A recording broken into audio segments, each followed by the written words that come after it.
धामी सरकार के 3 साल पूरे होने के जश्न और सेवा सप्ताह के बीच उत्तराखंड की सियासत में उथल पुथल मची हुई है। देहरादून से लेकर दिल्ली तक सत्ता की खींचतान दिख रही है। जोर आजमाइश तेज है और कुर्सी झटकने और बचाने की कोशिश में दिग्गज जुटे हुए हैं। नमस्कार दगड़ियों, मैं नलिनी गोसाई उत्तराखंड की नौनी स्वागत करती हूँ आप सभी का एक बार फिर से अपने खास कार्यक्रम साप्ताहिक चिबड़ाट में। दीदी भूली भैजी सोना। इस सप्ताह की शुरुआत धामी सरकार के जश्न से हुई। देहरादून में सीएम पुष्कर सिंह धामी की जश्न मनाती तस्वीरें सामने आई, तो उसी दिन दिल्ली से आई एक दूसरी तस्वीर ने सियासत को समझने वालों के कान खड़े कर दिए। यह तस्वीर पूर्व सीएम और हरिद्वार सांसद त्रिवेंद्र सिंह रावत के दिल्ली सरकारी आवास की थी। त्रिवेंद्र सिंह रावत ने उत्तराखंडी भोज का आयोजन किया था।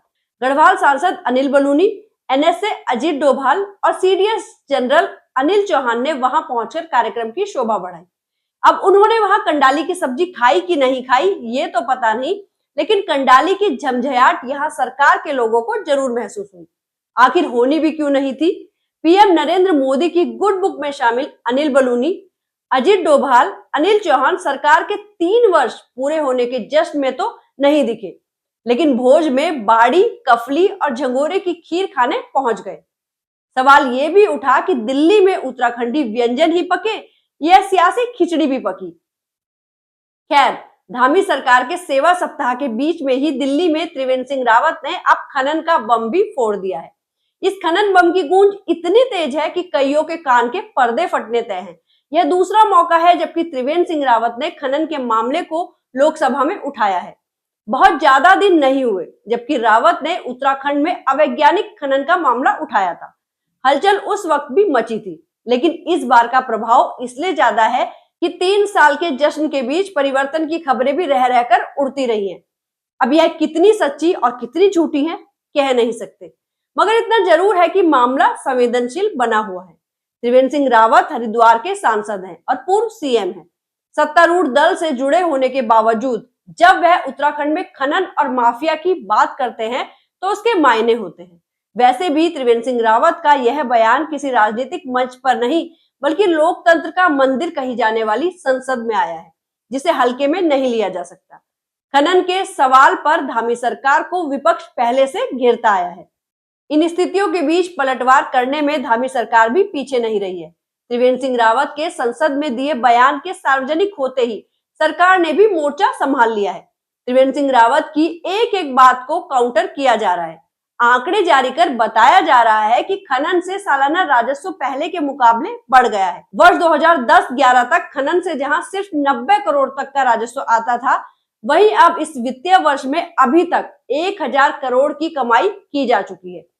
खनन पर सही कौन बोल रहा है, इस घंटोल में चकड़ैतों को भी चक्कर आ रहे हैं। सरकार की भी कमाई बढ़ रही है और खनन के धंधेबाजों की भी मौज है। सफलता का यह मंत्र चकड़ैतों की समझ से भी बाहर है। सरकार के सेवा सप्ताह में इन दिनों विकास की बयार बह रही है। मंत्री विधायक धामी सरकार के विकास को विस्तार से बतला रहे हैं, मगर जिस अंदाज में पौड़ी के भाजपा विधायक राजकुमार पौरी ने सोते और जागते हुए विकास का अपना नजरिया पेश किया है, उसकी खूब चर्चा हुई है। जीत का जश्न मनाते हुए सीएम पुष्कर सिंह धामी जब विकास यात्रा का जिक्र कर रहे थे तो उनके बगल में बैठे विधायक जी की नींद लेती तस्वीरों का लोगों ने खूब मजा लिया। ये तो हुई विधायक जी की सोने की बात। जब जाग कर उन्होंने पौड़ी के विकास पर बात की तो और ज्यादा फजीहत हो गई। विधायक जी कह गए कि अंग्रेज 2-4 साल पहले चले गए, नहीं तो पौड़ी का विकास हो जाता। अपने विकास से फूली नहीं समा रही सरकार अब अपने ही विधायक के बारे में कहे तो क्या कहे। विकास की वो बात भी उस पौड़ी जिले से उठी है जहां से कई मुख्यमंत्री निकले हैं। धामी सरकार के मंत्रिमंडल में सतपाल महाराज और डॉक्टर धन सिंह रावत जैसे भारी भरकम मंत्री इसी जिले से हैं। रुद्रप्रयाग, चमोली, उत्तरकाशी जैसे जिले मंत्री विहीन है और पौड़ी जिले से मंत्रियों का प्रतिनिधित्व सबसे ज्यादा है। ऊपर से हेडमास्टरनी दीदी यानी विधानसभा अध्यक्ष ऋतु खंडूरी भूषण भी इसी जिले से है। ऐसे में विकास के लिए अंग्रेजों को याद करना तो इस बार काफी दिलचस्प रहा है। वैसे मंत्रियों की कुर्सी खिसकने और झटकने की बातों के बीच इस सप्ताह भी कैसबाजी का दौर ही चलता रहा है। हालांकि देहरादून से दिल्ली तक की माननीयों की दौड़ चलती रही है, मगर चैत्र नवरात्र से पहले मंत्रिमंडल परिवर्तन की कोई पुख्ता खबर बाहर नहीं आ पाई है। सीएम पुष्कर सिंह धामी दिल्ली से लौट भी आए हैं, लेकिन पत्ते नहीं खोले हैं। सत्ता परिवर्तन की कयासबाजी पर वो खिन्न तो हैं, लेकिन मीडिया से हंसी खुशी के माहौल में ही मिल रहे हैं। यह जरूर है कि उन्होंने मीडिया को काफी प्रामाणिकता के लिए नसीहत दे डाली है। यह तो रही सत्ता पक्ष से जुड़ी बात। हाल बुरा तो विपक्ष का भी है, जहां पर चिट्ठी के खेल से घपरौल मचा हुआ है। एक चिट्ठी वायरल हुई है जिसमें कथित तौर पर प्रदेश अध्यक्ष करण माहरा ने हाईकमान से प्रीतम सिंह की शिकायत की है। शिकायत यही है कि वह भाजपा के साथ मित्र विपक्ष की तरह पेश आ रहे हैं। हालांकि प्रदेश अध्यक्ष इस तरह की चिट्ठी की बात को खारिज कर रहे हैं, फिर भी इसकी खूब चर्चा हो रही है। प्रीतम सिंह के समर्थक नाराज हैं। वे नेगी दा के लोकप्रिय गीत को मामूली संशोधन के साथ गुनगुना रहे हैं। 3 चिट्ठी किले भेजी।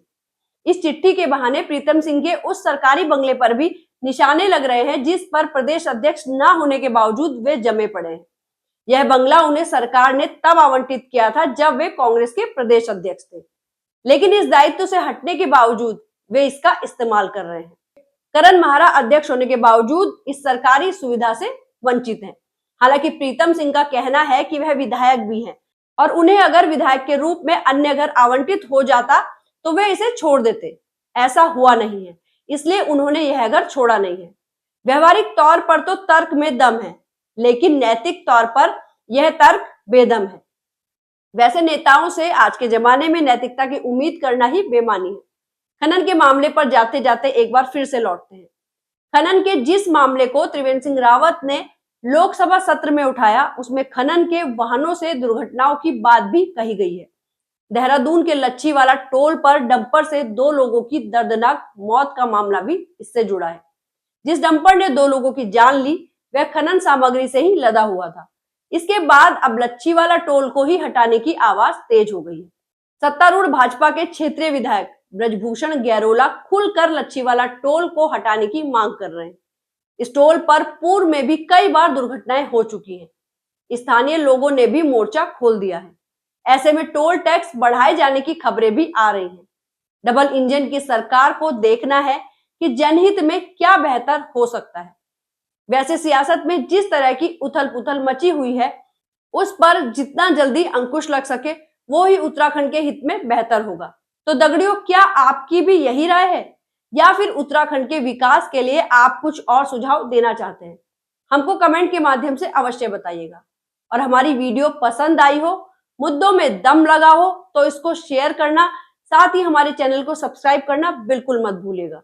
तो मिलते हैं अगले सप्ताह हमारे खास कार्यक्रम साप्ताहिक चिबड़ाहट के साथ। तब तक अपना और अपनों का ख्याल रखिएगा। धन्यवाद।